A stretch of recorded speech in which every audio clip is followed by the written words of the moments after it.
남편 민줄 씨와 그의 정부가 빌라로 돌아왔습니다. 막 입구에 도착했을 때 경비원에게 제지당했습니다. 소유주, 가족 명단에서 삭제되셨습니다. 출입하실 수 없습니다. 밤 11시, 저는 막 다림질한 셔츠를 적어 옷장에 넣고 있었습니다. 그때 갑자기 휴대전화가 울렸습니다. 화면에는 한빛빌라 관리사무소라는 글자가 깜빡였습니다. 제 마음은 순간 철렁 내려앉았습니다. 이 시간에 관리사무소에서 전화가 오는 건 분명 좋은 일이 아닐 겁니다. 저는 지은 올해 30살입니다. 남편 민줄 씨와 결혼한 지 5년이 되었습니다. 저희가 사는 이 한빛빌라는 부모님께서 혼수로 해주신 것이고 등기부 등본에는 제 이름이 적혀 있습니다. 결혼 후 저는 다니던 회사를 그만두고 전업주부로서 가정을 돌보며 집안일을 깔끔하게 해왔습니다. 민줄 씨에게는 진심을 다했고 한 번도 그에게 걱정거리를 안긴 적이 없었습니다. 저는 제가 모든 것을 바쳐 헌신하면 이 가정을 지킬 수 있을 거라 믿었습니다. 하지만 민줄 씨는 점점 이상해졌습니다. 항상 늦게 귀가했고 가끔 낯선 향수 냄새를 풍겼습니다. 어디에 다녀왔냐고 물으면 회사 야근이거나 고객 접대라고 둘러댔고 시선은 항상 불안하게 흔들렸습니다. 의심하지 않은 것은 아니었지만 매번 말이 목까지 차올랐다가도 혹시 제가 쓸데없는 걱정으로 부부의 정을 상하게 할까봐 참았습니다. 저는 깊이 숨을 들이쉬고 통화 버튼을 눌렀습니다. 여보세요? 지은입니다. 전화 너머로 경비 김 팀장님의 다급한 목소리가 들렸습니다. 김 팀장님은 말했습니다. 지은 사모님, 안녕하세요. 저는 빌라 경비 김 팀장입니다. 지금 사모님 댁 빌라 입구에 좀 문제가 생겨서 확인차 전화드렸습니다. 사모님 남편 민준 씨께서 낯선 여성분과 함께 오셔서 단지로 들어오려 하십니다. 규정상 낯선 방문객은 소유주 확인이 필요해서 전화드렸습니다. 낯선 여성? 제 마음은 순식간에 바닥까지 가라앉았습니다. 역시 제 의심은 근거 없는 것이 아니었습니다. 민준 씨가 감히 다른 여자와 저희 집에 오려 하다니. 그것도 이 깊은 밤에. 저는 마음속 분노를 억누르며 손가락이 하얗게 변하도록 힘을 주었습니다. 목소리는 최대한 침착하게 유지하며 물었습니다. 김 팀장님, 민준 씨 맞아요? 그 여자는 누구예요? 아세요? 김 팀장님은 말했습니다. 민준 씨는 확실합니다. 저희가 아는 분이니까요. 그 여성분은 처음 뵙는데 젊어 보이시고 빨간 원피스를 입고 계셨습니다. 민준 씨는 소유주 가족이라고 그냥 통과시켜달라고 하셨는데 단지 새로운 규정에 따르면 소유주 가족이라 할지라도 소유주께서 미리 등록하지 않으셨거나 가족 명단에서 제외된 경우에는 임의로 출입할 수 없습니다. 저희가 확인해보니 민준 씨의 이름이 사모님의 소유주일 수 없습니다. 명단에서 제외되었다는 말을 듣고 저는 잠시 멍해졌습니다. 그리고는 곧 정신이 번쩍 들었습니다. 지난주 민준 씨가 이상하다는 것을 눈치챈 후 저는 혹시 모를 상황에 대비해 미리 관리사무소에 가서 그의 가족 등록을 취소해 두었습니다. 그때는 혹시 정말 그가 저를 배신하는 일이 생긴다면 저라도 방어할 수 있도록 대비하자는 생각이었는데 설마 정말 이렇게 쓰일 줄은 몰랐습니다. 저는 깊이 숨을 들이쉬고 전화에 대고 말했습니다. 김 팀장님, 수고 많으십니다. 저는 아무도 오라고 한 적 없습니다. 그 여자는 제 방문객이 아닙니다. 민준 씨도 지금은 단지에 들어올 수 없습니다. 우선 그들을 막아주세요. 제가 지금 바로 가겠습니다. 김 팀장님은 말했습니다. 네, 사모님. 걱정 마십시오. 확실히 막아두겠습니다. 오시는 길 조심하십시오. 전화를 끊자마자 저는 더 이상 참을 수 없어 눈물이 왈칵 쏟아졌습니다. 5년간의 헌신, 5년간의 진심이 결국 이런 결과로 돌아오다니. 저는 거울 앞으로 걸어가 가족을 위해 애쓰느라 눈가에 잔주름이 생긴 여자를 보며 마음속에 억울함과 분노가 가득 찼습니다. 내가 도대체 뭘 잘못했기에 민준 씨가 나에게 이러는 걸까? 저는 눈물을 닦았습니다. 이렇게 초라한 모습으로 갈 수는 없었습니다. 옷장을 열어 검은색 원피스를 고르고 연한 화장을 하여 얼굴에 초췌함을 가렸습니다. 지은, 울지 마. 강해져야 해. 설령 진흙탕 싸움이 되더라도 품위는 지켜야 해. 옷을 갈아입고 차 열쇠를 들고 집을 나섰습니다. 한빛 빌라는 제가 지금 사는 곳에서 멀지 않아 차로 10분 거리였습니다. 가는 내내 제 머릿속에는 민준 씨와 함께했던 모든 순간들이 스쳐 지나갔습니다. 우리는 대학교 동창이었습니다. 졸업 후 민준 씨는 아무것도 가진 건 없었지만 저는 부모님의 반대에도 불구하고 그와 결혼했습니다. 부모님은 저를 안쓰러워하시며 이 빌라를 혼수로 해주셨을 뿐만 아니라 민준 씨의 창업을 돕기 위해 회사의 초기 자금을 투자해 주셨습니다. 민준 씨가 오늘날의 성공을 이룰 수 있었던 것은 우리 집의 도움이 없었으면 불가능했다고 할 수 있습니다. 그런데 그는요. 사업이 조금 성공하자마자 초심을 잃고 변해버렸습니다. 생각할수록 화가 나서 운전대를 쥔 손이 떨렸습니다. 차는 금세 한빛 빌라 입구에 도착했습니다. 멀리서 입고 옆에 몇 사람이 모여 있는 것이 보였습니다. 그중 익숙한 뒷모습은 바로 제 남편 민준 씨였습니다. 그는 흰색 정장을 입고 있었고 옆에는 빨간 원피스를 입은 젊은 여자가 팔짱을 끼고 서 있었는데 매우 다정해 보였습니다. 민준 씨는 경비 김 팀장님에게 무언가를 말하고 있었는데 화를 내는 듯 보였습니다. 저는 차를 길가에 세우고 깊이 숨을 들이쉰 후 차문을 열고 걸어갔습니다. 밤 공기 속에서 제 발걸음은 단호했고 마음속 분노는 이미 극에 달해 있었습니다. 가까이 다가가자 민준 씨의 목소리가 또렷이 들렸습니다. 민준 씨는 말했습니다. 김 팀장님, 잘못 아신 거 아니에요? 제가 지은의 남편이고 여기가 저희 집인데 왜 제가 못 들어가죠? 어서 차단봉을 올려요. 안 그러면 민원 넣을 겁니다. 김 팀장님은 침착하게 설명했습니다. 민준 씨, 저희가 잘못한 것이 아닙니다. 시스템에 분명히 사모님께서 소유주 가족 명단에서 민준 씨를 제외하셨다고 나옵니다. 지은 사모님의 동의 없이는 정말 들여보내드릴 수 없습니다. 민준 씨 옆에 있던 여자가 나지막이 그의 팔을 잡아당기며 말했습니다. 오빠 됐어. 그냥 우리 돌아갈까? 저 사람들이랑 싸워서 뭐해. 민준 씨는 돌아보며 그 여자를 쏘아봤습니다. 무서워할 것 없어.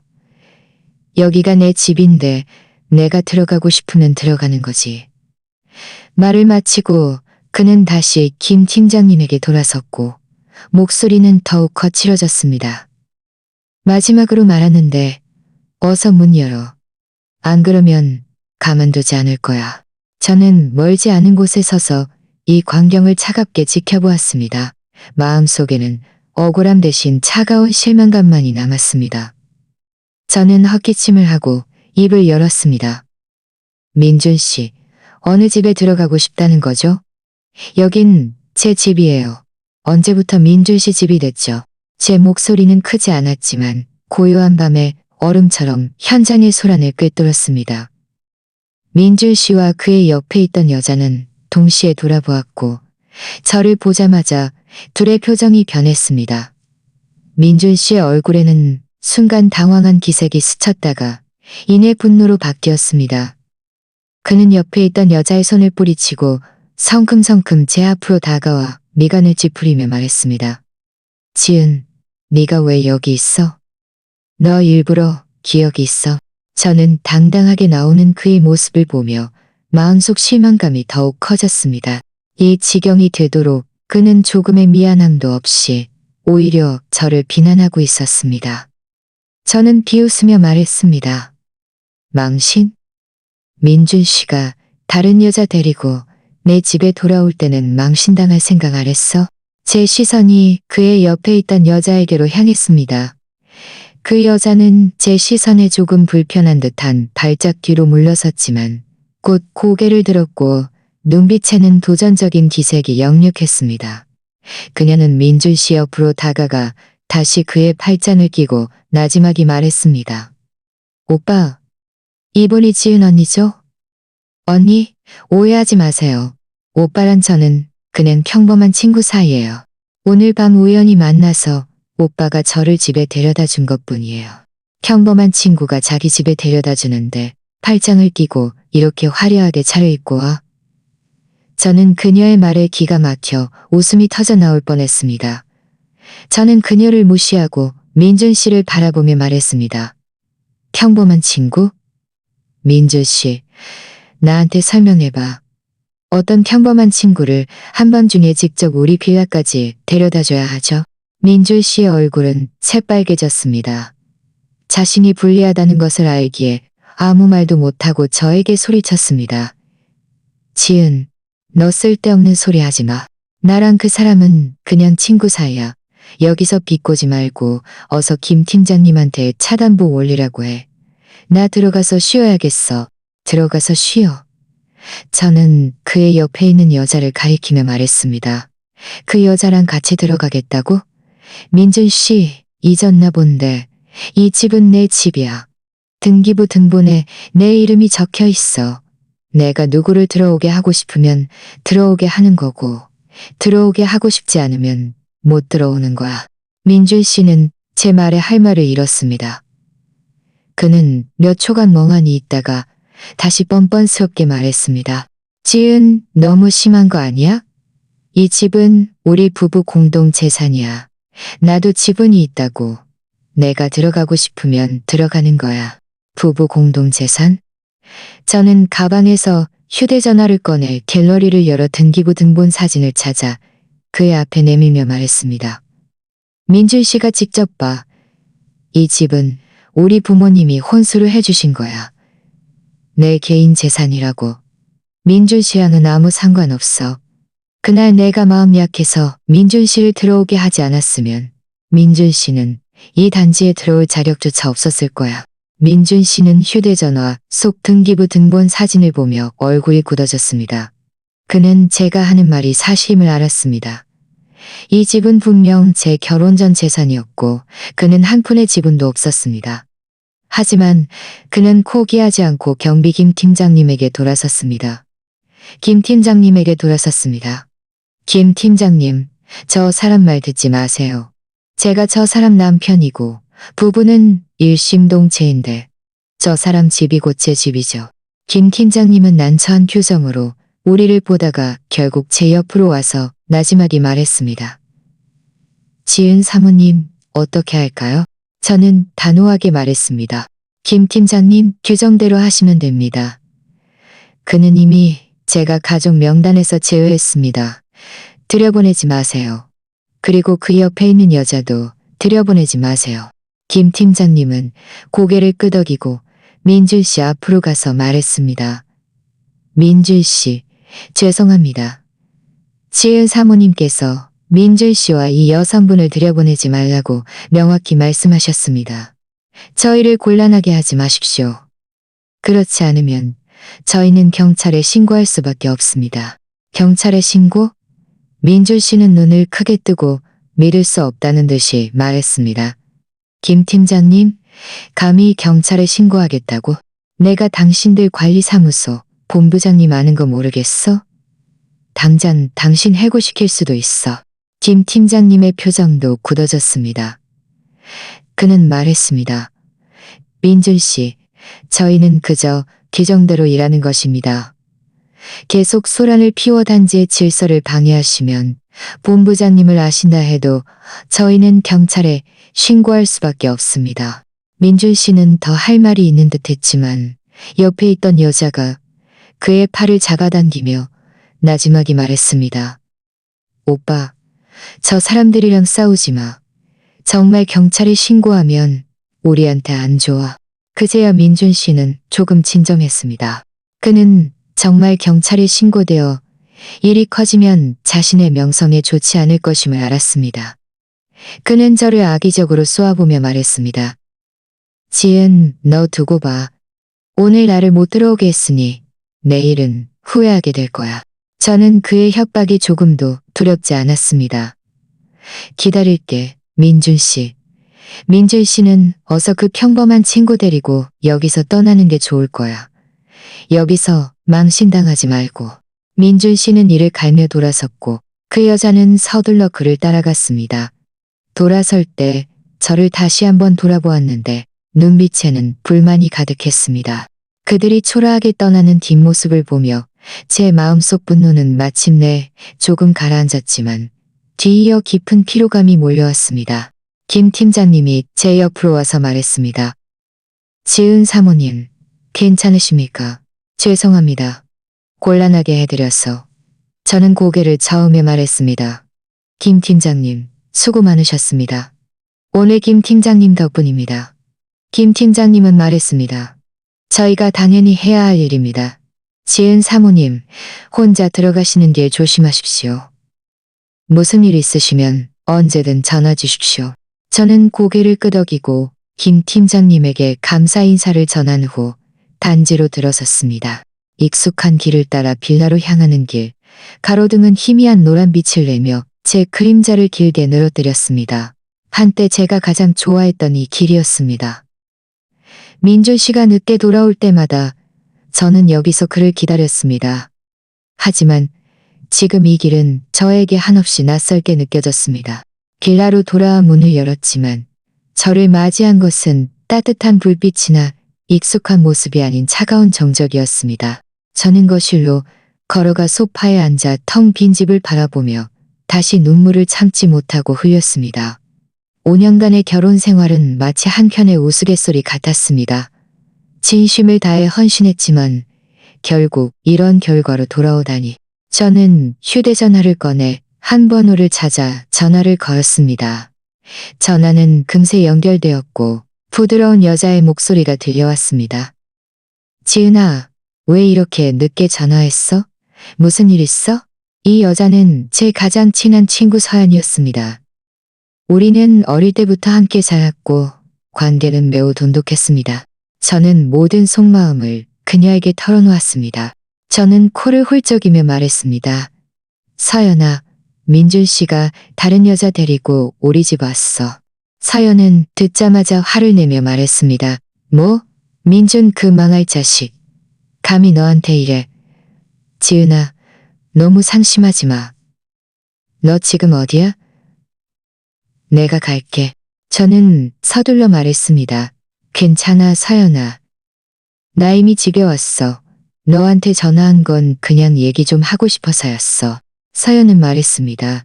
알았어. 그럼 나한테 다 말해봐. 민준, 그 망할 자식이 어떻게 했는지 내가 가만두지 않을 거야. 저는 서연에게 사건의 전말을 이야기했습니다. 서연은 들을수록 화를 내며 민준 씨를 배은망덕한 놈이라고 욕했습니다. 서연의 위로 덕분에 제 기분은 조금 나아졌습니다. 전화를 끊고 저는 더 이상 슬퍼하지 않기로 결심했습니다. 이런 남자 때문에 슬퍼하는 건 가치 없는 일이었습니다. 내일부터는 나 자신을 위해 살기로 했습니다. 민준 씨가 자신의 배신에 대한 대가를 치르게 할 것입니다. 서연과의 통화를 마친 후 저는 슬픔에 잠겨 있지 않고 자리에서 일어나 서재로 향했습니다. 책상 가장 아래 서랍을 열자 두꺼운 자료 뭉치가 들어있었습니다. 지난 보름 동안 제가 민준 씨의 외도에 대해 수집한 증거들이었습니다. 사실 보름 전부터 저는 민준 씨의 이상한 행동을 눈치챘습니다. 그날 그는 늦게 돌아왔고 몸에서는 진한 향수 냄새가 났습니다. 휴대전화 잠금도 잊은 채였습니다. 저는 우연히 그가 하늘이라고 저장된 여자와 주고받은 메시지 기록을 보게 되었습니다. 내용은 야릇했고 다음날 호텔에서 만나기로 약속까지 되어 있었습니다. 그 순간 저는 벼락을 맞은 듯 멍하니 서서 한참 동안 정신을 차리지 못했습니다. 저는 그 자리에서 그와 대치하지 않고 침묵을 선택했습니다. 그에게 따져봐야 변명만 할 것이라는 것을 알았습니다. 제가 원하는 것은 더섭는 사과가 아니라 그가 자신의 배신에 합당한 대가를 치르게 하는 것이었습니다. 그날부터 저는 아무도 모르게 증거를 수집하기 시작했습니다. 전문 이혼 변호사를 찾아 재산 분할에 관한 상담도 받았습니다. 그 메시지 기록, 송금 내역, 그리고 그가 그 여자와 호텔을 드나드는 사진들을 깔끔하게 정리해 두었습니다. 변호사는 이 증거들이 민준 씨가 유책 배우자임을 증명하기에 충분하다고 말했습니다. 이혼식은 제 결혼 전 재산을 분할받지 못할 뿐만 아니라 저희의 결혼 후 공동 재산도 아주 일부만 분할받을 수 있을 것이라고 했습니다. 게다가 저는 민준 씨가 최근 몰래 결혼 후 공동 재산을 그의 정부 계좌로 옮기고 있다는 사실도 알게 되었습니다. 저는 이 증거들을 다시 정리하여 파일에 넣어두고 씻고 잠자리에 들었습니다. 그날 밤 저는 깊이 잠들었습니다. 이전처럼 뒤척이지 않았습니다. 제 마음속에 이미 명확한 계획이 있었기 때문입니다. 다음에 무엇을 해야 할지 분명히 알았습니다. 다음 날 아침 일찍 제가 막 씻고 나왔을 때 빌라 문에서 초인종 소리가 들렸습니다. 감시 카메라로 확인해 보니 역시 민준 씨였습니다. 그의 옆에는 하늘이라는 여자가 함께 있었습니다. 어젯밤의 교훈이 그를 정신 차리게 하지 못한 모양입니다. 오늘도 감히 정부를 데리고 찾아오다니.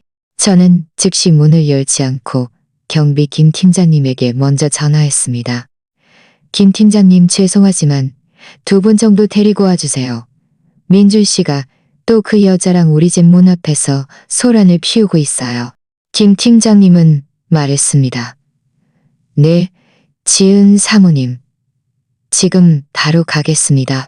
전화를 끊고 나서야 저는 문으로 가서 문틈을 살짝 열었습니다. 민준 씨는 저를 보자마자 짜증스러운 목소리로 말했습니다. 지은, 어서 문 열어. 너한테 할 말이 있어. 하늘이라는 여자는 민준 씨 뒤에 서서 팔짱을 끼고 건방진 표정으로 말했습니다. 언니, 너무 고집 부리지 마세요. 부부 사이에 무슨 일이든 좋게 얘기하면 되는데 왜 이렇게 극단적으로 행동해요? 오빠도 아직 언니를 생각하고 있으니까 그만 좀 해요. 저는 비웃으며 말했습니다. 그만해. 내가 뭘 그만해. 너희 둘이 뻔뻔하게 한밤중에 우리 집 문 앞에서 소란 피웠잖아. 이제 와서 내가 소란 피운다고 말할 자격이 있어? 민준 씨는 미간을 찌푸리며 말했습니다. 지은, 여기서 말도 안 되는 소리 하지 마. 내가 오늘 온 건 너랑 좋게 얘기하고 싶어서요. 우리 어쨌든 부부 사이인데 관계를 이렇게까지 망칠 필요는 없잖아. 내 이름을 다시 소유주 가족 명단에 추가하면 어제 일은 없었던 걸로 할게. 없었던 걸로 해? 저는 그의 뻔뻔함에 기가 막혀 웃음이 터져 나올 뻔했습니다. 민준 씨, 내가 그렇게 만만해 보여? 다른 여자 데리고 내 집에 와놓고 이제 와서 아무 일도 없었던 것처럼 하자고? 그럴 일 없어. 민준 씨의 얼굴이 굳어졌습니다. 지은, 너 주제넘게 굴지 마. 내가 이미 너희 집에 말했어. 네가 계속 이렇게 억지 부리면 나 너랑 이혼할 거야. 그럼 너 아무것도 못 얻을 줄 알아. 이혼? 저는 눈썹을 치켜떴습니다. 그게 바로 내가 민준 씨한테 하고 싶은 말이야. 민준 씨, 우리 이혼하자. 민준 씨는 잠시 멍해졌습니다.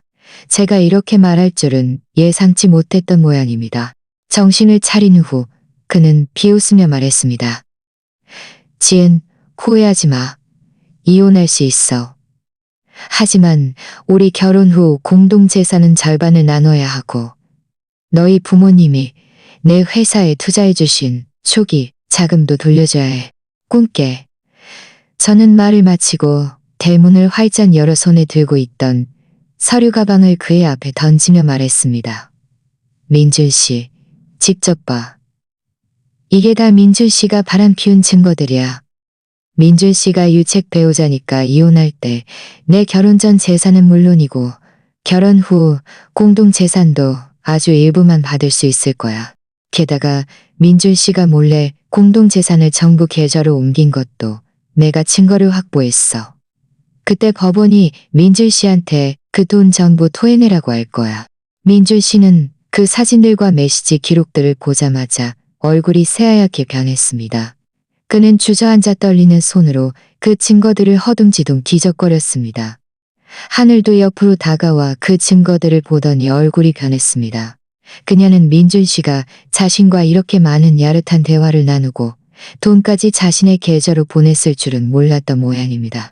바로 그때 김 팀장님이 2명의 경비원과 함께 달려왔습니다. 단지 안에서도 일찍 일어난 이웃들이 문 앞에 소란에 무슨 일인가 하고 구경하러 모여들었습니다.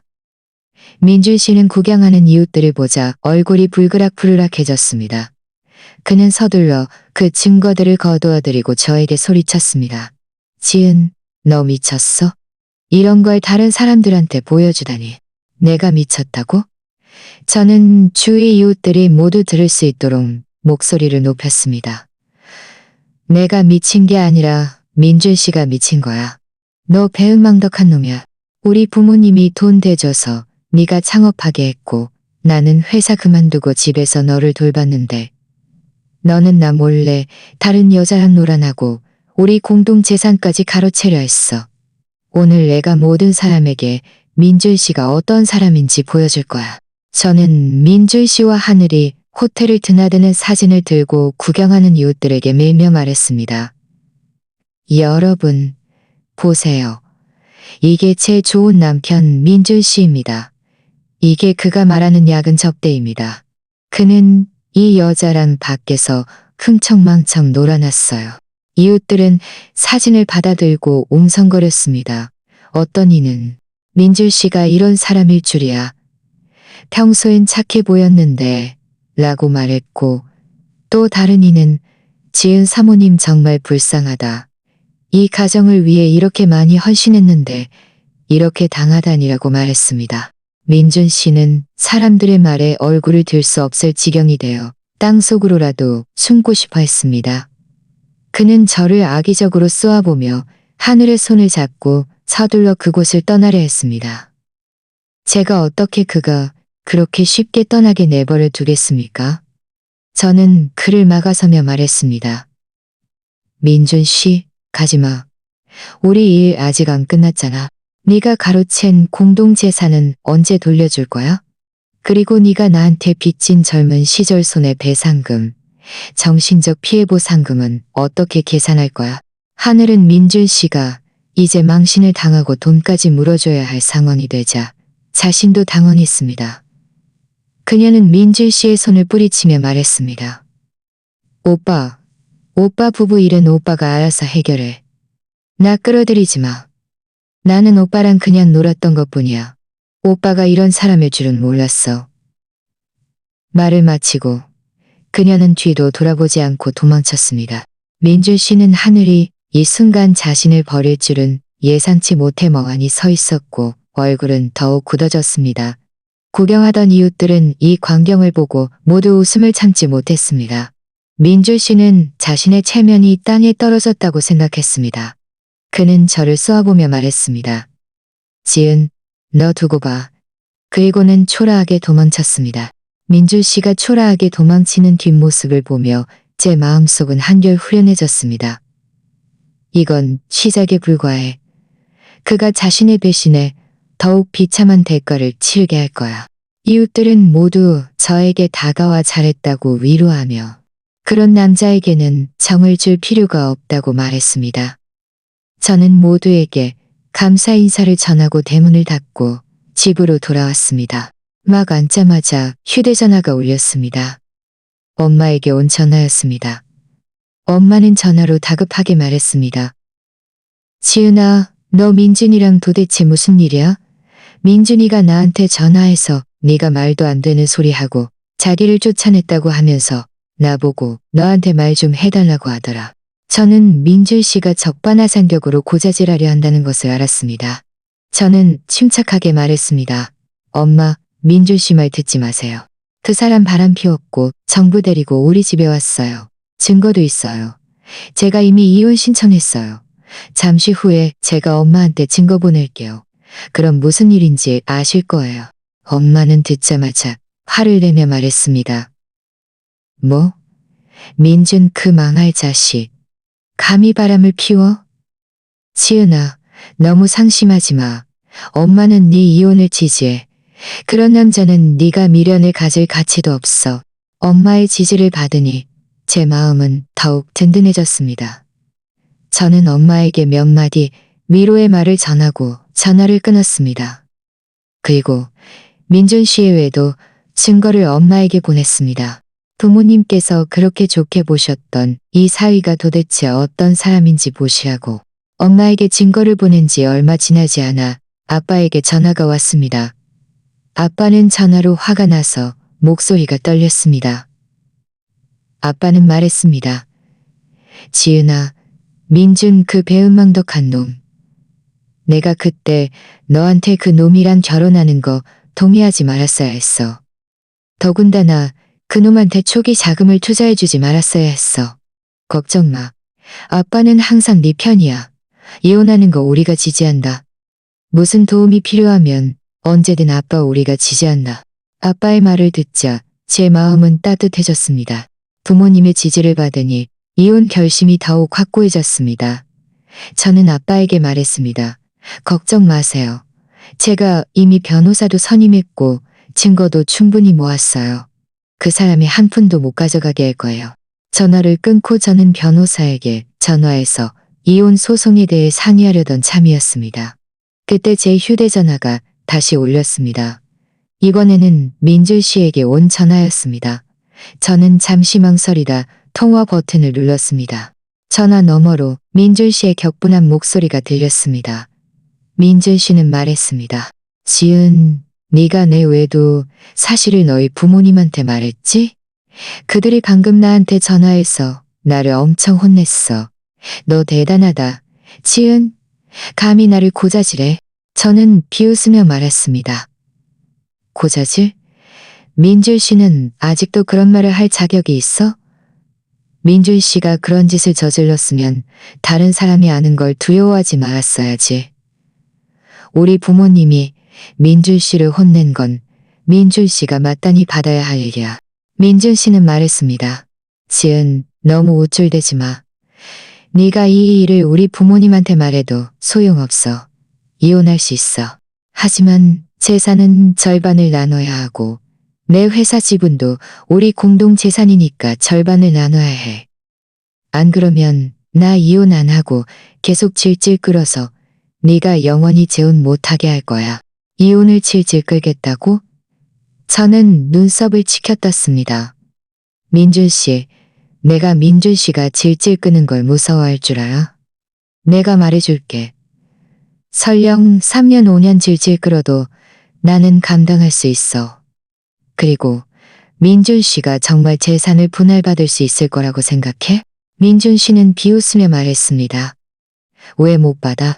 우리가 결혼한 지 5년인데 결혼 후 공동 재산은 당연히 내 지분도 있어. 내 회사 지금 이렇게 잘 나가서 시가도 수십억 원인데 네가 나랑 이혼하고 싶으면 회사 지분 절반을 나한테 줘야 해. 그리고 우리가 은행에 넣어둔 돈도 반씩 나눠야 해.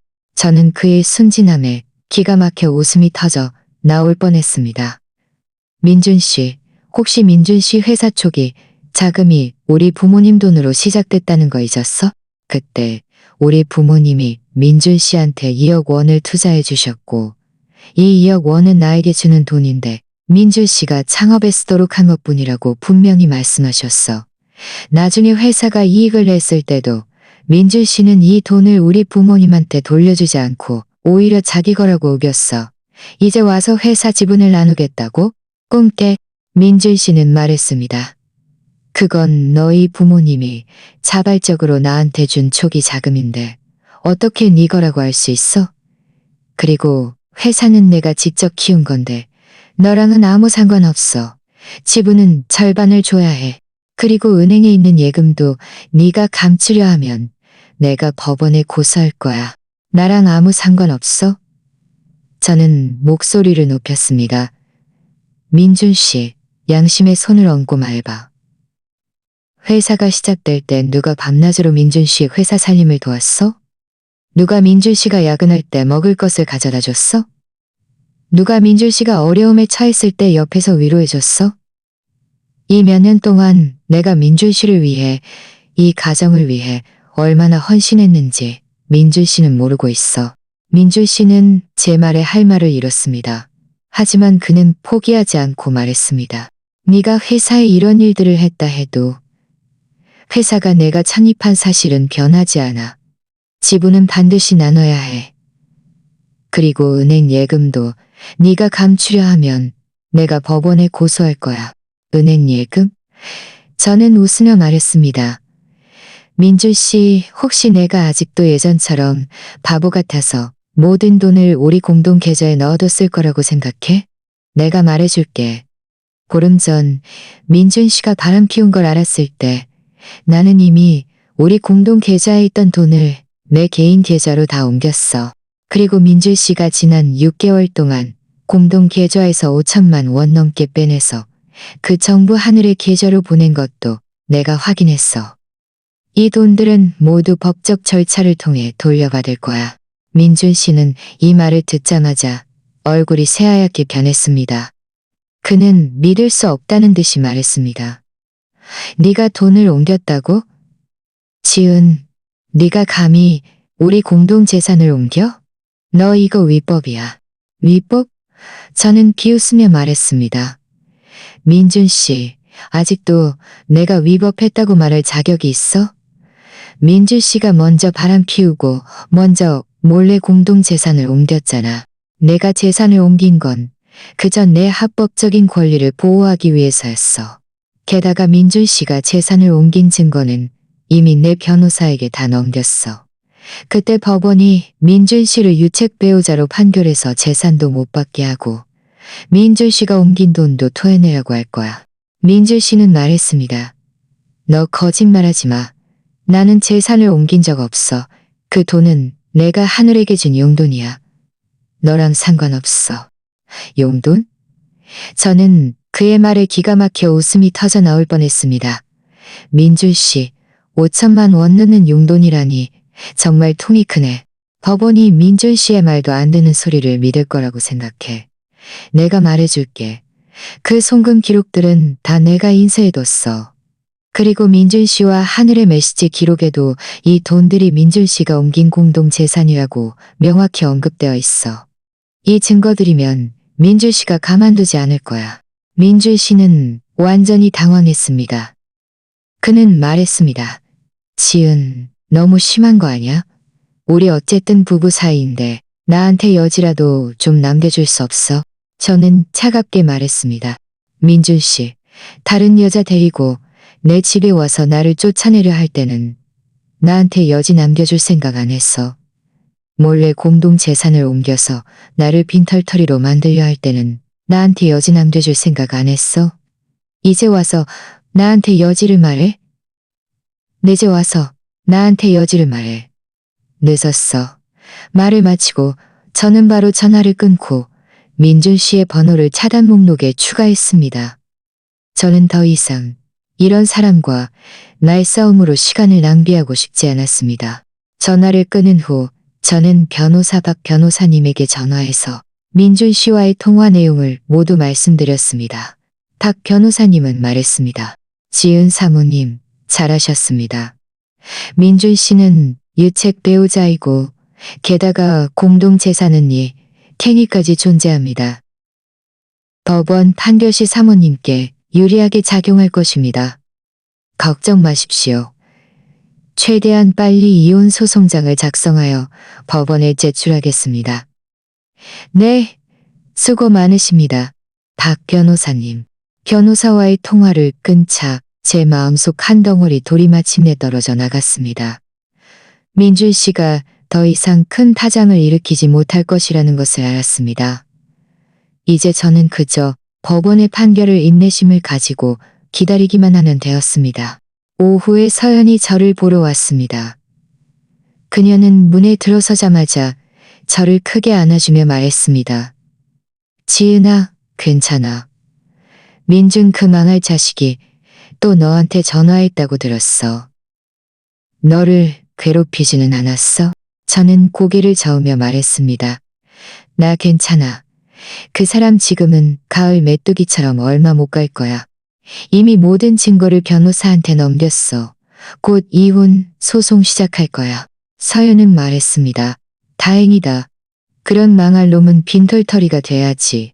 아, 지은아, 민준 씨 회사 최근에 좀 문제가 생겼다고 들었어. 자금난에 빠진 것 같던데, 정말이야? 저는 잠시 멍해졌습니다. 나 몰랐는데? 무슨 일이야? 서연은 말했습니다. 내 남편이 말해줬어. 내 남편이 민준 씨 회사랑 업무 거래가 있었거든. 민준 씨 회사 최근에 계속 대금을 미루고 있고 많은 프로젝트가 자금 문제로 중단됐다고 하더라. 나는 민준 씨가 몰래 빼돌린 돈이 회사 자금 구멍을 메우는 데 쓰인 게 아닌가 의심돼. 제 마음이 움직였습니다. 그럴 수도 있겠다. 민준 씨가 최근에 회사 자금 문제로 자주 말했고 나한테 돈도 빌려달라고 했었어. 내가 안 줬는데 설마 우리 공동재산에 손을 댈 줄이야. 서연은 말했습니다. 민준 그 사람은 정말 파렴치한 놈이야. 바람 피우고 부부 공동재산을 횡령해서 회사 구멍 메우려고 하다니. 지은아, 너 꼭 잘 지켜봐야 해.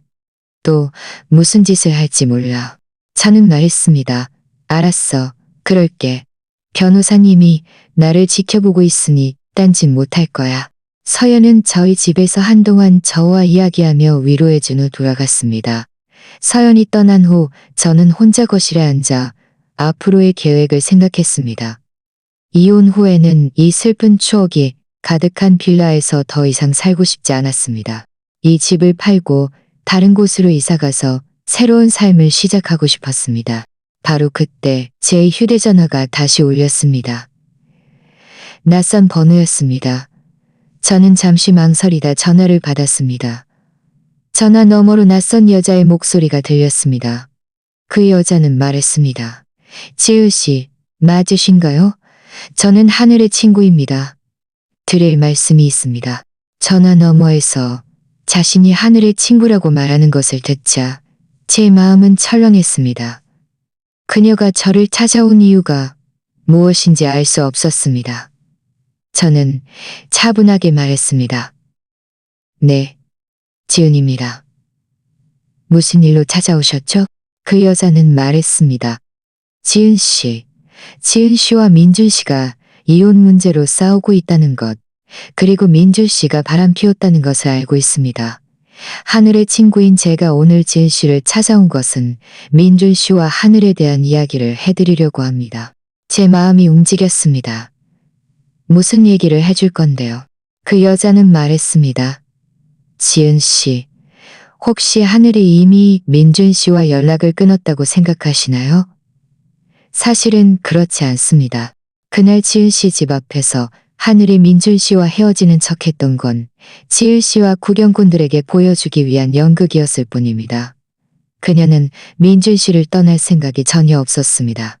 오히려 민준 씨와 함께 지은 씨로부터 어떻게 더 많은 돈을 뜯어낼지 상의하고 있습니다.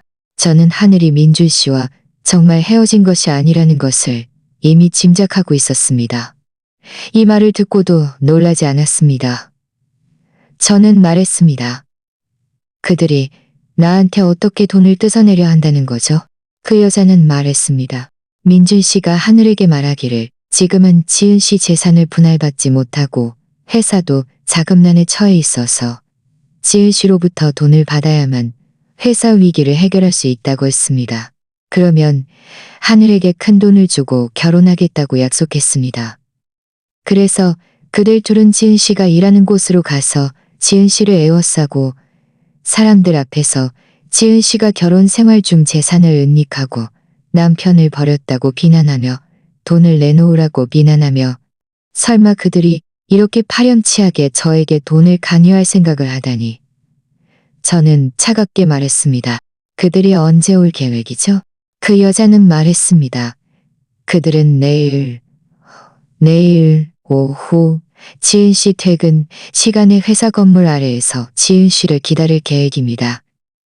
지은 씨, 저는 하늘과 그냥 평범한 친구 사이입니다.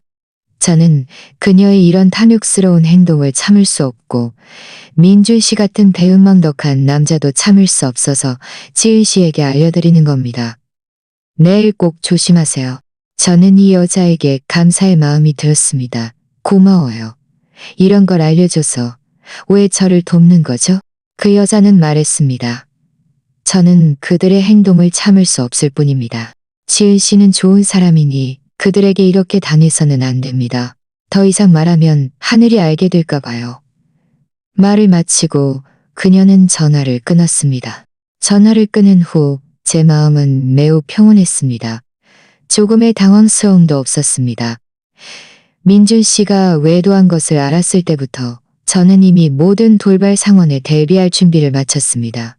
그들이 제 회사 건물 아래에서 소란을 피워 저에게 돈을 관여하려 하다니 꿈도 꾸지 마. 저는 잠시 생각하다 서연에게 전화해서 이 일을 모두 말해주었습니다. 서연은 듣자마자 화를 내며 말했습니다. 민준이랑 하늘 그 망할 것들. 감히 또 이런 수작을 부려? 지은아, 걱정 마. 내일 내가 너랑 같이 회사 갈게. 그들이 감히 소란 피울 수 있는지 두고 보겠어. 저는 말했습니다. 서연아, 번거롭게 할 필요 없어. 그들이 소란 피우고 싶으면 내가 같이 소란 피워줄 거야. 우리 회사 동료들이 그들이 어떤 사람인지 모두 알게 하는 것도 좋잖아. 게다가 나는 이미 대비책을 생각해뒀어. 서연은 말했습니다. 무슨 대비책? 어쨌든 내일 나는 너랑 같이 갈 거야. 너 혼자 두는 건 불안해. 서연이 고집하자 저는 더 이상 거절하지 않고 말했습니다. 알았어. 그럼 내일 같이 가자. 서연과의 통화를 마친 후 저는 다시 박 변호사님에게 전화해서 민준 씨와 하늘의 계획을 모두 말씀드렸습니다. 박 변호사님은 말했습니다. 지은 사모님, 걱정 마십시오. 그들이 사모님 회사 건물 아래에서 소란을 피우면 업무 방해죄가 성립됩니다. 내일 사모님은 미리 회사 경비원들에게 알려서 질서 유지를 부탁할 수 있습니다. 만약 그들이 정말 소란을 피우면 바로 경찰에 신고하십시오. 저는 이미 이혼 소송장을 법원에 제출했고 법원은 곧 사건을 접수할 것입니다. 그때는 그들이 아무리 소란을 피워도 판결 결과는 바뀌지 않을 것입니다. 저는 말했습니다. 네, 박 변호사님, 감사합니다. 어떻게 해야 할지 알겠습니다. 전화를 끊은 후 저는 다시 회사 경비팀장님에게 전화해서 상황을 설명하고 내일 오후에 회사 건물 아래에 몇 명 더 배치해서 순찰을 강화해달라고 부탁했습니다. 경비팀장님은 말했습니다. 지은 사모님, 걱정 마십시오. 저희가 사모님의 안전을 확실히 보호하겠습니다. 만약 누가 회사에 와서 소란을 피우려 하면 저희는 절대로 그들이 성공하게 두지 않을 것입니다. 이 모든 준비를 마치자 제 마음은 더욱 든든해졌습니다. 저는 씻고 잠자리에 들었습니다. 그날 밤 저는 매우 편안하게 잠들었습니다. 민준 씨와 하늘이 어떤 수작을 부리든 제가 모두 대처할 수 있다는 것을 알았기 때문입니다. 다음 날 아침 일찍 서연이 저희 집으로 왔습니다. 그녀는 문에 들어서자마자 저에게 보온병을 건네며 말했습니다. 지은아, 이거 내가 끓인 생강차야. 좀 마셔서 몸을 따뜻하게 해. 오늘 무슨 일이 생기든 내가 옆에 있으니까. 저는 보온병을 받아들었고 마음이 따뜻해졌습니다. 고마워, 서연아. 네가 옆에 있으니 난 아무것도 두렵지 않아. 저와 서연은 함께 아침 식사를 한 후 차를 타고 회사로 갔습니다. 저는 광고 회사에서 기획자로 3년 동안 일했고 동료들과의 관계도 매우 좋았습니다. 회사에 도착해서 동료들에게 인사를 하고 업무를 시작했습니다. 동료들은 제 얼굴색이 좋지 않다는 것을 눈치채고 모두 다가와 걱정해 주었습니다. 저는 그저 웃으며 괜찮다고 말하고 오전 내내 민준 씨와 하늘의 일을 생각하지 않고 업무에 집중했습니다. 오직 업무를 잘해야만 제가 더 강해질 수 있다는 것을 알았습니다. 점심시간에 저와 서연은 함께 회사 근처 식당에서 점심을 먹었습니다. 서연은 계속 저를 위로하며 너무 긴장하지 말라고 했습니다. 오후 5시 퇴근 시간이 되었습니다. 저는 짐을 정리하고 서연과 함께 사무실을 나섰습니다. 회사 건물 아래로 내려가자마자 저는 민준 씨와 하늘을 한눈에 알아보았습니다. 그들은 회사 입구에서 멀지 않은 화단 옆에 서 있었고 옆에는 건장한 남자 두 명이 함께 있었습니다. 민준 씨가 데려온 조력자들인 듯했습니다. 민준 씨는 저를 보자마자 달려와 제 앞을 막았었습니다. 하늘도 따라와 팔짱을 끼고 의기양양한 표정으로 말했습니다. 민준 씨는 말했습니다. 지은, 드디어 퇴근했네.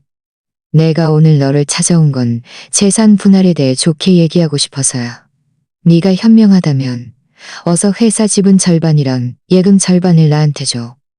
안 그러면 여기서 소란 피워서 네가 회사에 못 다니게 할 거야. 하늘도 뒤이어 말했습니다. 지은 언니, 너무 고집 부리지 마세요. 오빠도 어쩔 수 없어서 언니한테 돈을 요구하는 거예요. 언니가 오빠한테 돈을 주면 우리는 더 이상 언니를 귀찮게 하지 않을 거예요. 저는 그들을 차갑게 바라보며 말했습니다. 민준 씨, 하늘. 너희들 여기서 소란 키우면 내가 돈을 줄 거라고 생각해? 내가 말해줄게. 그럴 일 없어. 나는 이미 너희들의 외도와 재산 은닉 증거를 법원에 제출했어. 법원은 곧 사건을 접수할 거야. 너희들이 여기서 계속 소란을 피우면 나는 바로 경찰에 신고할 거야. 민준 씨는 비웃으며 말했습니다. 경찰에 신고. 네가 내가 경찰에 신고하는 걸 무서워할 거라고 생각해?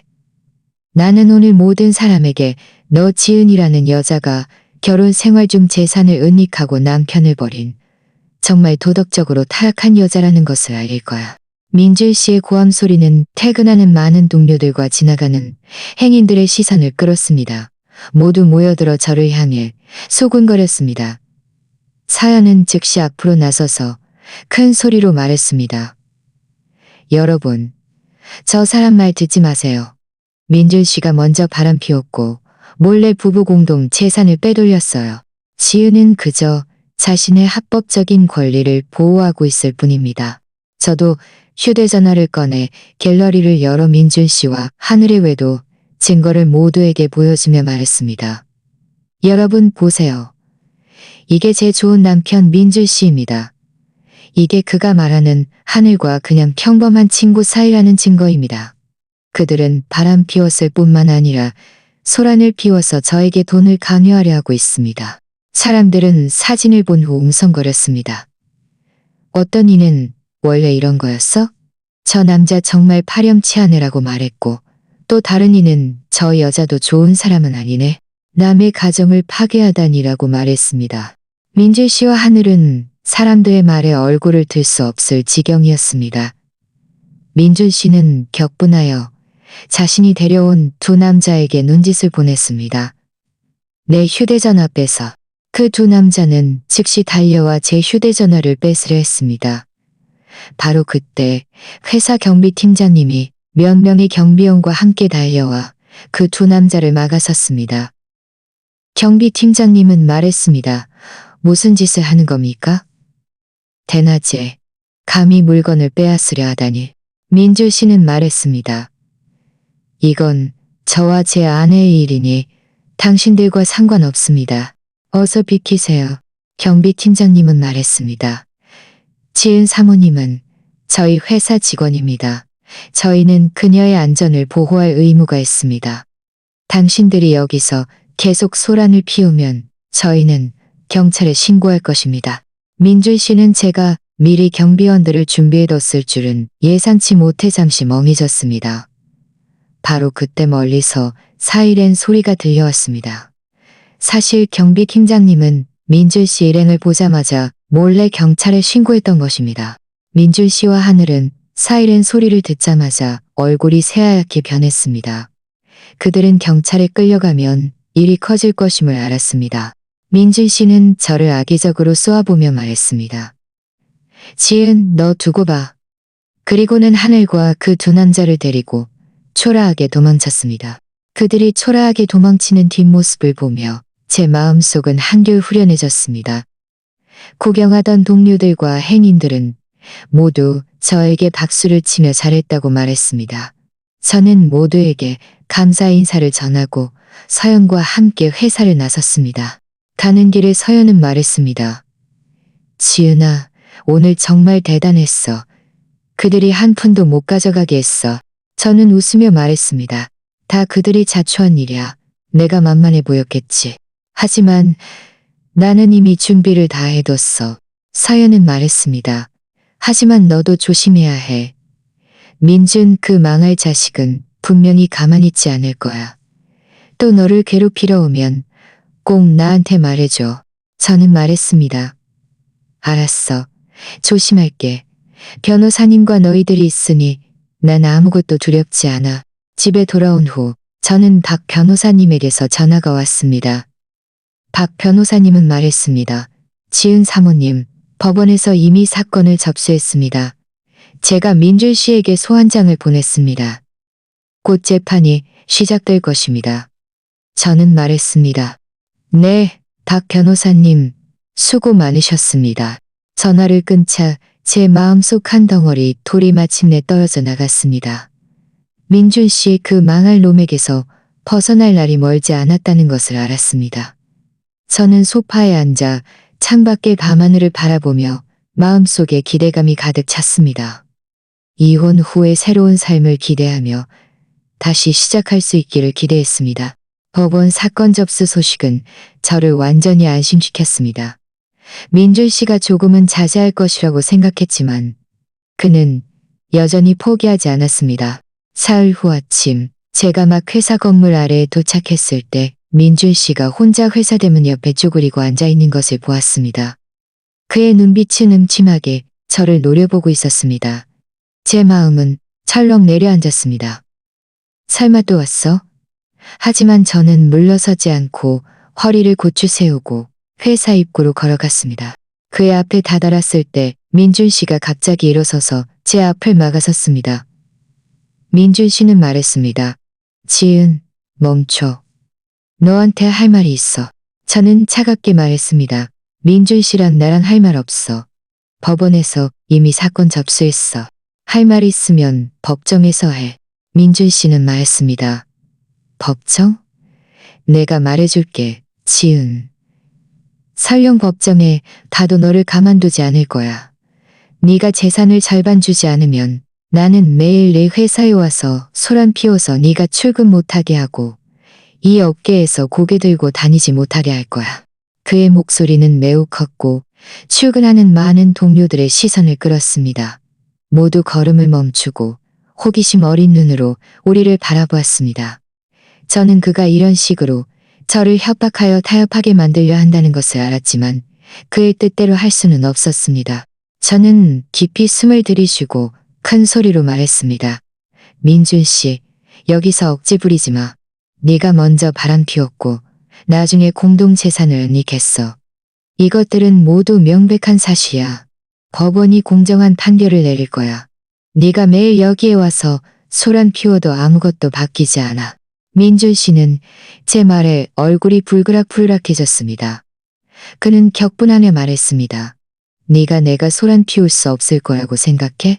나는 오늘 모든 사람에게 너 지은이라는 여자가 배은망덕한 여자라는 것을 알릴 거야. 내가 창업할 때 너희 부모님이 돈 좀 투자해줬다고 해서 내가 너희 집한테 평생 빚진 줄 알아? 내가 말해줄게. 그 돈들은 내가 이미 회사 배당금 형식으로 너희들한테 다 돌려줬어. 우리한테 돌려줬다고? 저는 비웃으며 말했습니다. 민준 씨, 양심의 선을 얹고 말해봐. 우리 부모님이 민준 씨한테 2억 원 투자해줬는데 이 몇 년 동안 민준 씨가 우리 집에 단 한 푼이라도 돌려준 적 있어? 회사 배당금? 내가 왜 몰라? 여기서 말도 안 되는 소리 하지 마. 바로 그때 제 부서 팀장님이 걸어왔습니다. 이 팀장님은 평소에 저를 많이 챙겨주셨습니다. 그녀는 민준 씨가 저를 괴롭히는 것을 보고 즉시 다가와 제 앞을 막아섰습니다. 이봐요, 여기는 회사 입구입니다. 소란을 피울 곳이 아닙니다. 지금 당장 떠나세요. 안 그러면 저희가 경찰에 신고할 겁니다. 민준 씨는 이 팀장님을 쏘아보며 말했습니다. 이건 저와 제 아내의 일이니 당신과 상관없습니다. 쓸데없는 참견하지 마세요. 이 팀장님은 말했습니다. 지은은 우리 회사 직원입니다. 저희는 그녀의 근무 환경을 보호할 의무가 있습니다. 당신이 여기서 소란을 피우는 것은 이미 우리 회사의 정상적인 업무 질서를 방해하고 있습니다. 마지막으로 경고합니다. 당장 떠나세요. 민주 씨는 전혀 듣지 않고 오히려 회사 안으로 뛰어들려 했습니다. 나는 들어갈 거야. 나는 소란 피울 거야. 나는 당신들 회사 모든 사람에게 지은이 어떤 사람인지 알릴 거야. 회사 경비팀장님은 이쪽 상황을 눈치채고 즉시 2명의 경비원과 함께 달려와 민준 씨를 막아섰습니다. 경비팀장님은 말했습니다. 손님, 지금 당장 떠나십시오. 그렇지 않으면 저희가 강제 조치를 취할 것입니다. 민준 씨는 경비원들에게 막혀 들어갈 수 없었고 입구에서 큰 소리로 외쳤습니다. 지은, 나와, 너 이 사기꾼. 결혼 생활 중 재산은 이카고. 너는 좋은 끝에 못 볼 거야. 그의 고함 소리는 점점 더 듣기 힘들어졌고 주위 사람들도 점점 더 많아졌습니다. 저는 더 이상 그가 이렇게 소란을 피우게 둘 수 없다는 것을 알았습니다. 저는 휴대전화를 꺼내 바로 경찰에 전화했습니다. 여보세요, 경찰관님. 저는 한빛빌라 창의관 아래에 있습니다. 여기서 누가 업무 방해를 하고 있습니다. 회사 정상적인 질서를 방해하고 있으니 좀 와주세요. 전화를 끊고 저는 민준 씨 앞으로 가서 말했습니다. 민준 씨, 경찰이 곧 도착할 거야. 잡혀가고 싶지 않으면 어서 가. 민준 씨는 제가 그를 위협한다고 생각하며 말했습니다. 네가 내가 무서워할 거라고 생각해? 설령 경찰이 와도 뭐가 어때? 나는 네 남편이고 내 아내한테 재산을 요구하는 건 당연한 권리야. 얼마 지나지 않아 경찰이 도착했습니다. 경찰은 차에서 내리자마자 민준 씨 앞으로 가서 말했습니다. 손님, 누가 당신이 여기서 업무 방해를 하고 있다고 신고했습니다. 저희와 함께 파출소로 가서 조사에 협조해 주십시오. 민준 씨는 경찰을 보자 마침내 당황했습니다. 그는 말했습니다. 경찰관님, 오해하셨습니다. 저는 제 아내를 찾으러 온 것뿐입니다. 일부러 소란을 피운 것이 아닙니다. 경찰은 말했습니다. 일부러 소란을 피웠는지 아닌지는 저희와 함께 파출소로 가서 다시 말하십시오. 말을 마치고 그들은 민준 씨를 데리고 갔습니다. 민준 씨가 경찰에 끌려가는 뒷모습을 보며 제 마음은 한결 가벼워졌습니다. 구경하던 동료들은 모두 다가와 저를 위로했습니다. 이 팀장님은 말했습니다. 지은아, 괜찮아? 저런 사람은 정말 뻔뻔해. 앞으로 또 오면 언제든 나한테 말해. 우리 회사가 해결해 줄게. 저는 감동하여 말했습니다. 고마워요, 이 팀장님. 모두 고맙습니다. 저는 괜찮아요. 죄송해요. 여러분을 웃게 만들어서. 이 팀장님은 말했습니다. 무슨 웃음거리야? 네 잘못도 아닌데. 아, 지은아, 사장님께서 너한테 말하라고 하셨어. 이 일 때문에 업무에 지장이 생기면 언제든 휴가 내고 쉬어도 된다고. 월급은 그대로 지급될 거야. 게다가 회사에서 이미 결정했어. 앞으로 입구 경비를 강화해서 저런 사람들이 다시 들어와서 너를 괴롭히지 못하게 할 거야. 이 팀장님의 말을 듣자 제 마음은 따뜻해졌습니다. 회사가 이렇게 저를 지지해 줄 줄은 몰랐습니다. 이것은 제가 업무를 잘하겠다는 결심을 더욱 확고하게 만들었습니다. 저는 이 팀장님에게 말했습니다. 사장님, 회사에 감사드립니다. 휴가 낼 필요 없어요. 열심히 일할 수 있어요. 회사에 들어서자 동료들은 모두 다가와 저를 걱정해 주었습니다.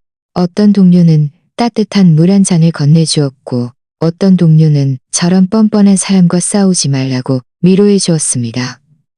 저는 모두에게 사과하고 제 자리로 돌아왔습니다. 막 앉자마자 제 휴대전화가 울렸습니다. 박 변호사님에게 온 전화였습니다. 박 변호사님은 말했습니다. 지은 사모님, 방금 파출소에서 저에게 전화했습니다. 민준 씨가 업무 방해죄로 구금되었다고 합니다. 제가 이미 파출소 사람들과 연락을 마쳤으니 그들이 법에 따라 처리할 것입니다. 네, 박 변호사님, 수고 많으셨습니다. 박 변호사님은 말했습니다. 지은 사모님, 걱정 마십시오. 민준 씨가 이번에 구금된 것도 교훈이 될 것입니다. 제 생각에는 단기간 내에는 다시 사모님을 괴롭히러 오지 않을 것입니다. 그리고 법원 재판 날짜가 정해졌습니다. 다음 주 월요일 오전 9시입니다. 그때 제가 미리 알려드리겠습니다. 저는 말했습니다. 네, 알겠습니다. 전화를 끊고 저는 깊이 숨을 들이쉬고 업무에 집중하기 시작했습니다. 이관 민준 씨의 괴롭힘은 제 업무에 영향을 미치지 않았을 뿐만 아니라 오히려 회사와 동료들의 따뜻함을 느끼게 해주었습니다. 저는 혼자 싸우는 것이 아니라는 것을 알았습니다. 이렇게 많은 사람들이 저를 지지해주니 저는 분명히 이 어려운 시기를 순조롭게 헤쳐나갈 수 있을 것입니다. 점심 식사 시간, 서연이 저에게 전화해서 아침미를 물었습니다. 저는 그녀에게 사건의 전말을 이야기했습니다. 서연은 말했습니다. 정말 잘됐다. 민준 그 망할 자식이 드디어 잡혔구나. 이게 그가 마땅히 받아야 할 벌이야. 지은아, 만약 재판에 내가 같이 가야 한다면 언제든 나한테 말해. 저는 말했습니다. 네, 서연아, 고마워. 그때 정말 네가 같이 가줘야 할지도 몰라. 서연은 말했습니다. 나한테 뭘 객기 부려? 우리는 가장 친한 친구인데 내가 아니면 누가 너를 따라가? 아, 너희 부모님은 이 일을 아셔? 너 그들에게 말해줘야 하는 거 아니야? 저는 말했습니다. 아직 그들에게 말 안 했어.